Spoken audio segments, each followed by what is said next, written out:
Assalamualaikum warahmatullahi wabarakatuh. Alhamdulillahirrabbilalamin. Wassalatu wassalamu ala asrafil mursalin Sayyidina Muhammadin wa ala alihi wa sahbihi ajma'in. Amma ba'du. Pertama-tama kita bersyukur kepada Allah Subhanahu wa taala yang mana kita semua bisa berkumpul di tempat yang insya Allah penuh dengan mubarakah.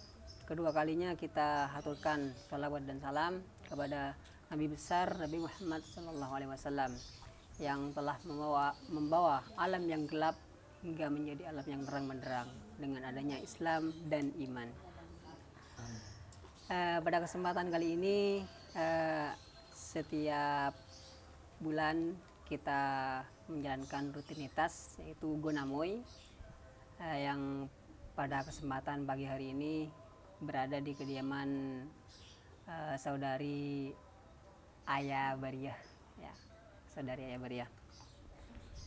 Selanjutnya untuk pertama kali kita buka acara yang akan kita laksanakan dengan pembacaan basmalah bersama. Bismillahirrahmanirrahim. Selanjutnya kita akan membahas tentang buku yang akan kita bedah, yang mana buku ini membahas tentang seorang gadis sulung,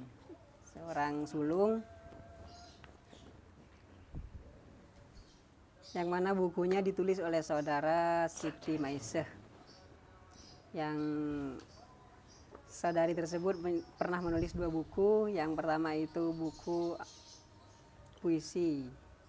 buku cerpen berjudul Penerimaan, dan yang kedua itu buku novel Sulung. Untuk lebih jelasnya kita akan pasrahkan kepada saudari kita Siti Maisah. Dipersilahkan. Terima kasih moderator untuk kesempatannya. Baik, bismillahirrahmanirrahim. Assalamualaikum warahmatullahi wabarakatuh. Waalaikumsalam warahmatullahi wabarakatuh. Alhamdulillah pada kesempatan kali ini saya bisa bertemu dengan teman-teman FLP wilayah Pamekasan dan berkesempatan untuk berbicara perihal buku yang saya tulis, yaitu Sulung. Sebenarnya buku ini tidak terlalu bagus, namun saya menulis buku ini karena memang ingin memberikan persembahan kepada seseorang yang memang diniatkan dari dulu, saya harus memberikan sebuah karya untuk beliau gitu.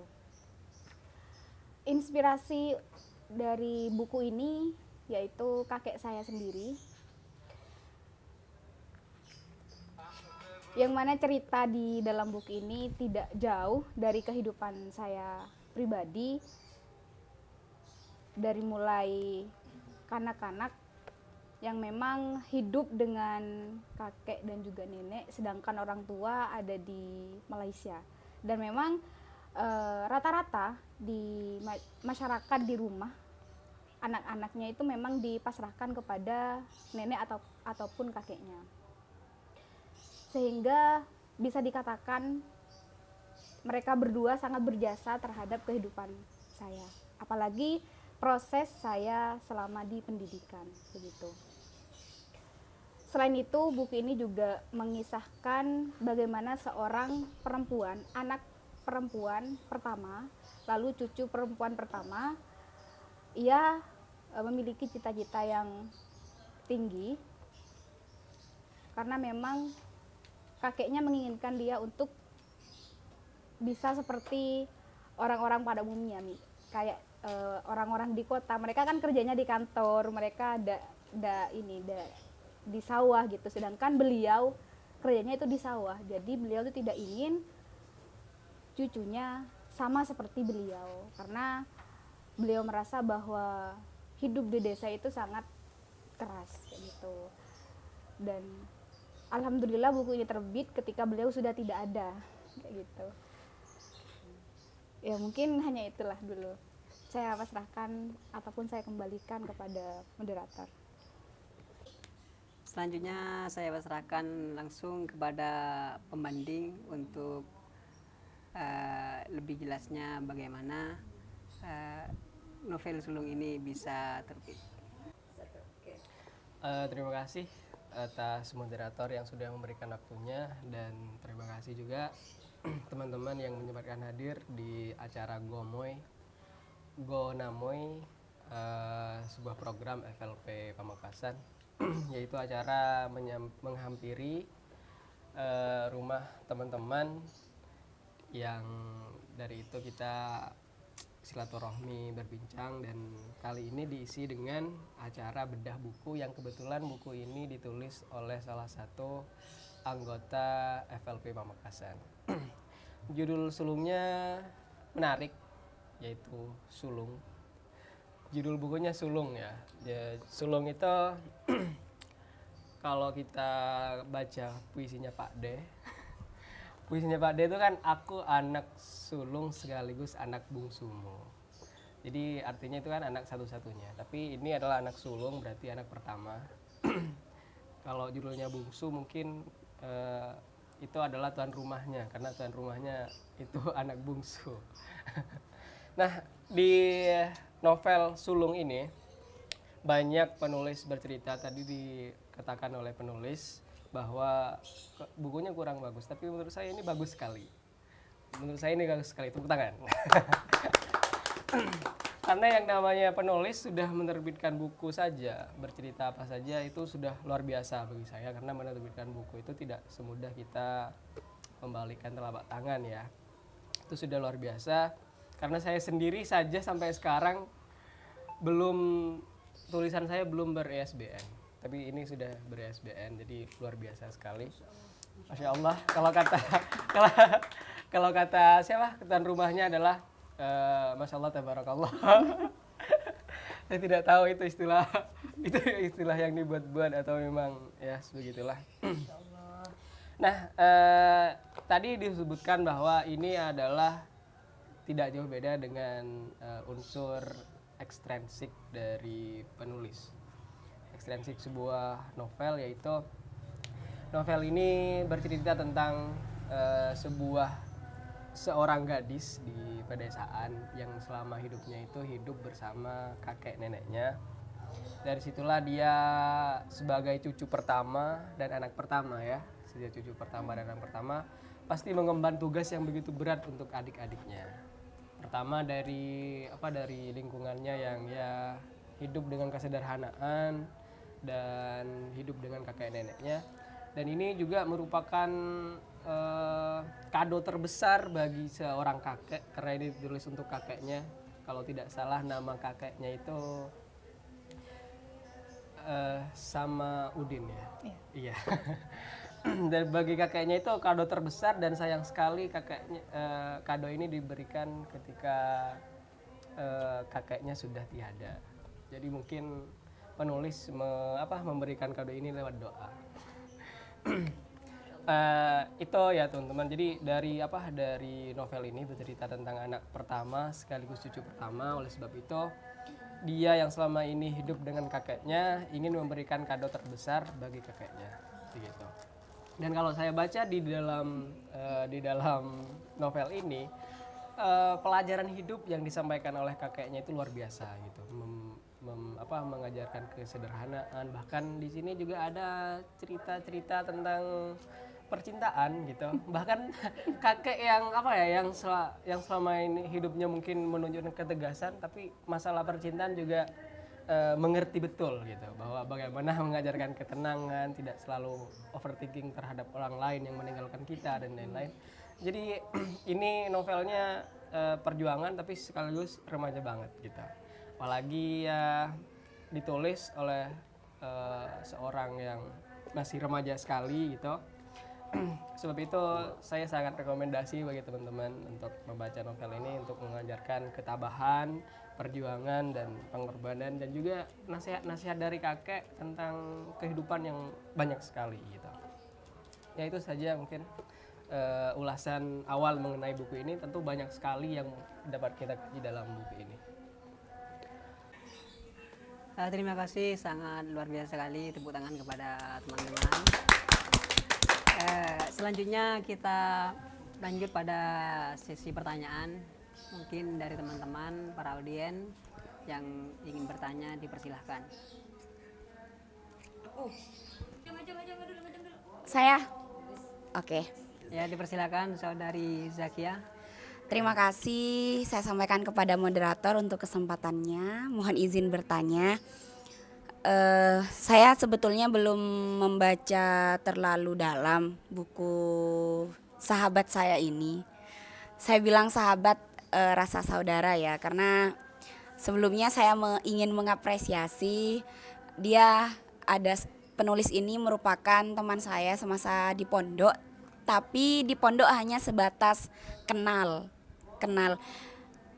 Dan untuk intensitas bertemu itu jarang sekali, hampir tidak pernah seperti itu. Tapi alhamdulillah setelah keluar dari pesantren, oleh Allah kami ditakdirkan dekat seperti itu. Pertanyaannya untuk penulis ya, sebetulnya suka ngiri sih sebetulnya. Kok bisa ya nulis sampai sekarang sudah 2 buku kan ya. Saya kapan bisa nulis gitu. Nah, pertanyaan saya itu langkah awal yang bisa menulis dan menghasilkan buku itu bagaimana gitu kan. Tentunya nggak selalu mulus, kadang malas, kadang moodian gitu ya. Nah, itu bagaimana sih?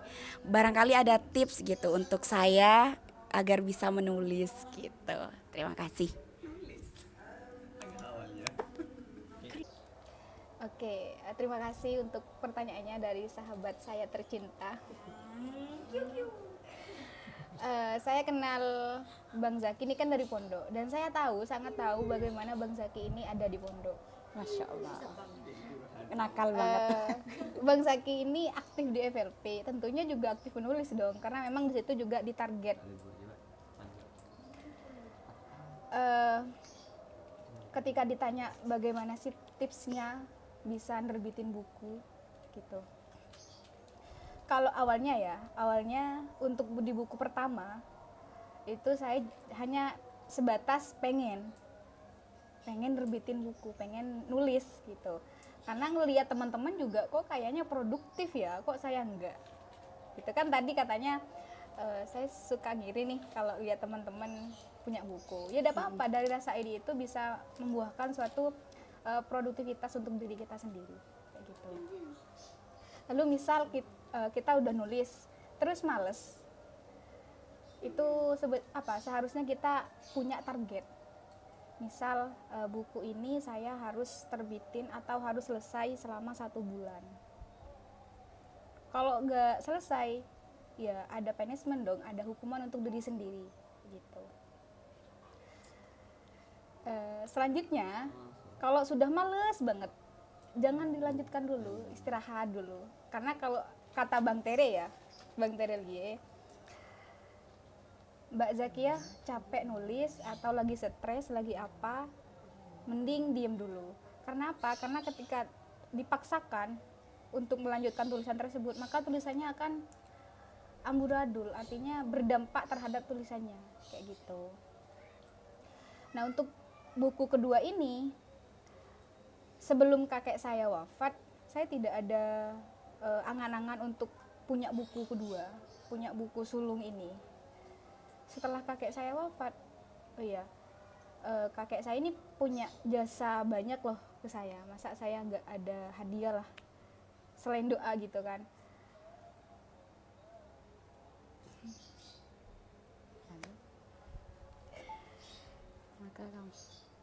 Maka terbitlah buku sulung, dan untuk waktunya itu 1 tahun. Kenapa bisa lama banget kan? Kalau kita nulis terus itu pasti cepat selesai. Ya itu, saya males. Dan juga saya bukan direpotkan, saya merepotkan diri dengan hal-hal yang memang menurut saya kurang cocok untuk diprioritaskan. Sehingga buku ini lama terbitnya kayak gitu. Jadi yang pertama kita punya target Bang. Jadi gak mungkin sekelas Bang Zaki ini gak bisa nerbitin buku Sekelas. kayak gitu. Oke, terima kasih. Semoga nanti jadi motivasi ke saya untuk juga bisa menulis dan menerbitkan buku. Kolab aja. Oke, terima kasih ya. Bismillahirrahmanirrahim. Assalamualaikum warahmatullahi wabarakatuh. Waalaikumsalam. Saya mau bertanya, tapi sebelumnya saya ingin memperkenalkan diri dulu. Nama saya Ulfa. Saya termasuk anggota baru di FLP ini. Gini Mbak, saya mau bertanya tentang buku ini. Ketika Mbak nulis buku ini, apa sih tantangannya? Ya, cuman gitu saja. Saya pengen nanya nih Mbak nih. Jadi tadi kan sempat di awal dibahas tentang gimana perjalanan menulis buku, tentang perjalanan hidup. Saya sekarang malah tertarik dengan sosok kakek nih, gitu kan. Karena kan tadi disinggung oleh pembedah juga bagaimana si kakek yang dalam cerita ini atau kakek, figur kakek yang penulis ini langsung, maksudnya sebagai narasumber langsung lah gitu ya. Ada nggak satu kesan yang pertama begini, kenapa memilih untuk memunculkan figur kakek di situ? Pasti kan ada yang istimewa kan, nggak mungkin kita memunculkan suatu figur tanpa alasan yang mungkin entah alasan karena dia memiliki satu hal yang kita anggap itu perlu kita ceritakan. Terus yang kedua, apa yang paling berkesan dari kakek ini gitu kan? Karena mungkin untuk misalnya ada usia yang cukup jauh gitu kan, untuk saya dengan kakek saya misalnya kan, ada kan pembelajaran hidup yang berbeda gitu. Apa kesan yang bisa kita ambil, entah itu dari segi perjalanan hidup atau kesan-kesan asmara, pastinya berbeda kan, pasti ada yang menarik lah gitu ya. Terus tentang ini juga, hidup di desa itu kan memang susah, karena saya juga hidup di desa gitu kan, pasti ada beberapa hal yang kesulitan hidupnya berbeda, tantangannya berbeda di kota. Apa yang penulis atau Mbak Maiza ini dapatkan sebagai prinsip hidup atau sebagai landasan lah yang dipegang sampai sekarang dari figur kakek yang digambarkan di novel ini? Mungkin itu aja sih. Bismillah. Assalamualaikum warahmatullahi wabarakatuh. Waalaikumsalam warahmatullahi wabarakatuh. Baik, mungkin saya akan lebih ke proses penulisannya ya, penulisan karya sulung ini. Mbak Maiza nulis sulung ini mengalir aja atau emang sistematis gitu kan? Ada orang yang nulis yang nulis itu kan yang sudah di sistem, artinya plot awal sampai ending itu sudah tertata rapi gitu, artinya tinggal nulis, atau memang mengalir aja nulisnya gitu. Itu aja mungkin. Saat-saat bersama yang saya ingat hingga saat ini itu ketika saya bersama kakek di Kopung ya, bahasa Maduranya.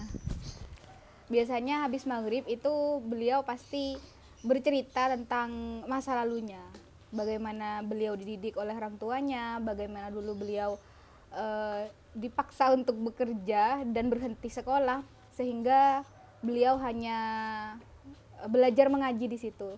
Itu pun belajar ngajinya di usia yang remaja. Kan kalau sekarang usianya sudah masih belia, masih umur 4, 5 itu sudah mulai ngaji. Kalau dulu itu beda. Karena memang faktor ekonomi yang mengharuskan kakek saya dan juga nenek untuk bekerja di masa kanak-kanaknya begitu. Selain itu, ketika saya sekolah, pertama kali saya sekolah di TK, di SD itu yang nganter kakek, yang jaga kakek, begitu. Sehingga di masa kecil saya sampai di kelas 3, sampai selesai mondok dan mau ke kampus, itu rata-rata waktu saya banyak bersama kakek, seperti itu. Sehingga kakek itu menjadi figur utama di novel ini. Apalagi beliau sudah tidak ada kayak gitu. Ya mungkin hanya itu Mbak Winda. Lebih lengkapnya bisa membaca novel sulung ini. Pertanyaan kedua akhirnya jawab. Pertanyaan kedua itu tadi gimana? nulisnya Mbak itu sistematis atau Ketika ada hujan gitu. Iya. Ya buku ini tidak pure cerita saya semuanya ya. Karena memang di akhir cerita Pak itu Nugraha termasuk Kenapa? tokoh dunia nyata. kenapa Kak? Enggak, Pak Nugraha itu. Enggak, bukan. Bukan dunia nyata. Karena memang di endingnya sulung ini udah apa? Sampai nikah, sedangkan saya belum nikah gitu. Kalau ditanya sistematis atau enggak, kalau awal-awal itu ngalir. Tapi selanjutnya saya setting dong, saya carikan subtema. Ini yang cocok apa nih gitu. Kalau karakternya itu pure karakter kakek. Tuh, kalau karakter sulung itu belum 100% menggambarkan saya, belum, karena di novel ini sulung ini sangat kuat, sangat ya bisa menggambarkan Wonder Woman kayak gitu kan. Sedangkan saya masih belum kayak gitu. Jadi gitu Mas Noval. Iya. Saya bahagia sekali. Terima kasih kepada teman-teman yang sudah bertanya dan pertanyaannya sangat bagus sekali. Mungkin selanjutnya kita tutup acara pada kesempatan kali ini dengan pembacaan doa kafaratul majlis bersama. Bismillahirrahmanirrahim. Subhanallah wa bihamdihi, Subhanallah, asyhadu an la ilaha illa anta, astaghfiruka wa atubu ilaik.